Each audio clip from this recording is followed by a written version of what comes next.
Hi everyone, I wanted to talk to you today about an easy way to streamline your homeschool.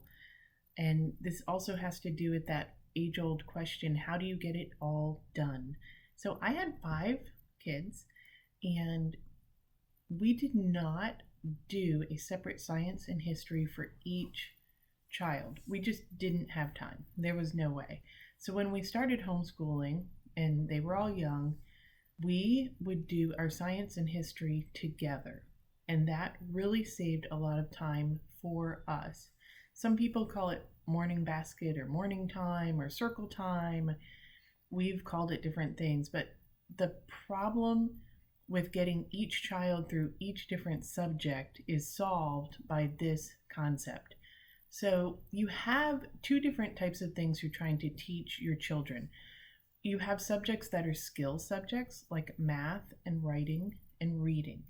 And then you have subjects that are content subjects. And content subjects are the ones that you can easily do together as a family. So science and history are not so much about learning skills in the early ages as it is about just learning as much as you can about those things and enjoying that learning with your children. So those are the subjects that work really well as a family. So let me just give you a picture of how this would work daily life. I had a history that we enjoyed. It was called Story of the World, but there's several out there. We were all going through the same history together. I would add age-appropriate activities on some days, maybe a map or some questions, or maybe we'll do questions together. Or if my students were getting older, maybe they were going to write a short paragraph about something they learned. So that's how I showed what we had done, if you're concerned about that. For science, in the early years, science was usually a stack of books from the library or from our bookshelf that was relating to one subject. So maybe we were going to learn about space or the moon or sharks. We would just have a topic for the week that we were learning as much as we could about that topic. Now, when you get older students, like high school, they have specific science things they're supposed to learn. But in grammar school, as long as you expose them to as much as you can find about scientific things, you're fine. There's not a specific set of things they need to necessarily learn for each grade.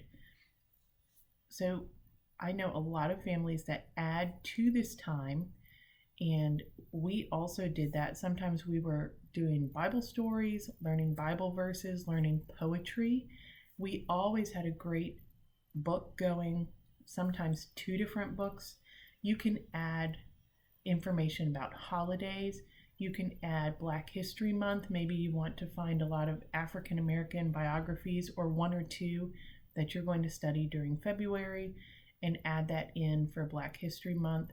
Maybe when it comes to spring, you are going to do a unit on plants and actually grow some things. So the best part about this is it gives your family a culture of all this learning together.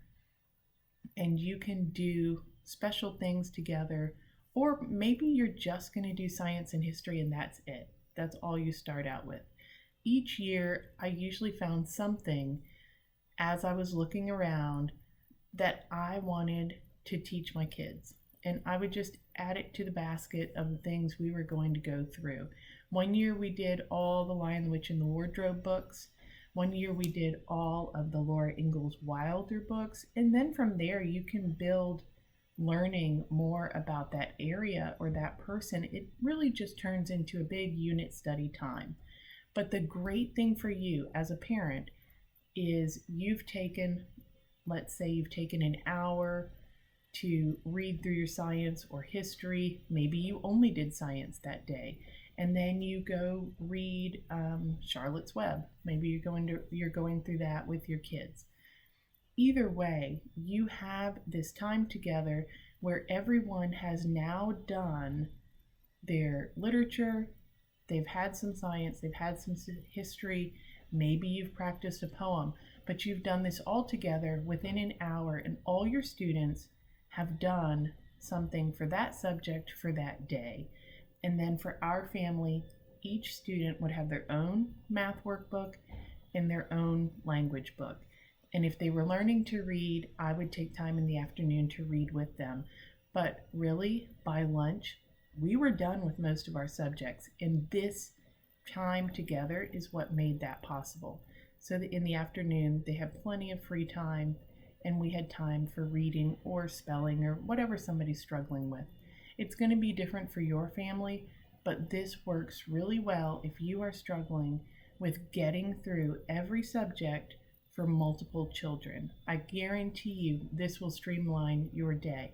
Just try it. You can use any unit study, any library books, any history books. You can use the books you already have.